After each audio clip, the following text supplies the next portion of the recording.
तर आपलं मूल नुकतंच मल्टिप्लिकेशन म्हणजेच गुणाकार शिकत आहे, तर आपल्यासाठी हा नक्कीच उपयुक्त व्हिडिओ आहे. नक्की पहा. मी दोन पद्धतीने सांगणार आहे.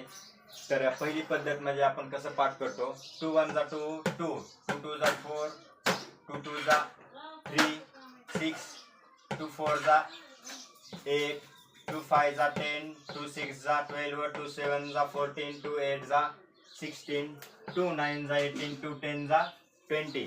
अशा प्रकारे आपण मुलाकडे लिहून घेऊन पाठ करतो. पण त्याची अजून एक दुसरी ट्रिप काय असते, त्यामध्ये तुमच्या मुलांची बेरजीचा पण सराव होऊन जाईल ना. तर काय माहितीये का, म्हणजे 2 गुणिले 2 4.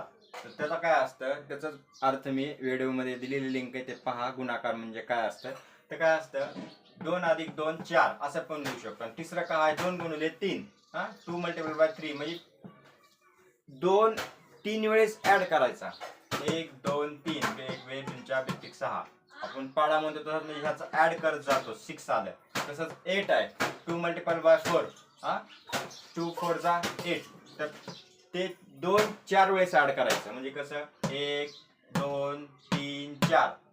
ही 2 2 आणि 2 4, 2 आणि 2 6, 2 आणि 2 8. 4 वेळेस 8 केलं. बेरीज किती आली? 8. तसंच आपण 4 पण काय केलं आपण, 4 अधिक 4 8. मग अशा प्रकारे ही बेरीज केली जाते. तर आवडला असेल लाईक करा. नेक्स्ट म्हणजे मी नेक्स्ट टेबल घेऊन येईल. तर धन्यवाद पूर्ण पाहिला व्हिडिओ त्याबद्दल. असंच मी व्हिडिओ चांगले घेऊन येत जाईल. लाईक करा, सबस्क्राईब करायला विसरू नका. तर अशा प्रकारे मुलांकडून तुम्ही रोज सराव करून घेतला, त्यांची बौद्धिक क्षमता पण वाढत राहील आणि त्यांना पण आनंद वाटत राहील. तर बेरीज आणि गुणाकार दोन्ही माध्यमातून त्यांच्याकडून करून घ्या. आणि जर व्हिडिओ पाहिला नसेल तर नक्कीच मी गुणाकार म्हणजे काय ते संकल्पना दिलेली आहे, तुम्ही लिंकमध्ये जाऊन पहा.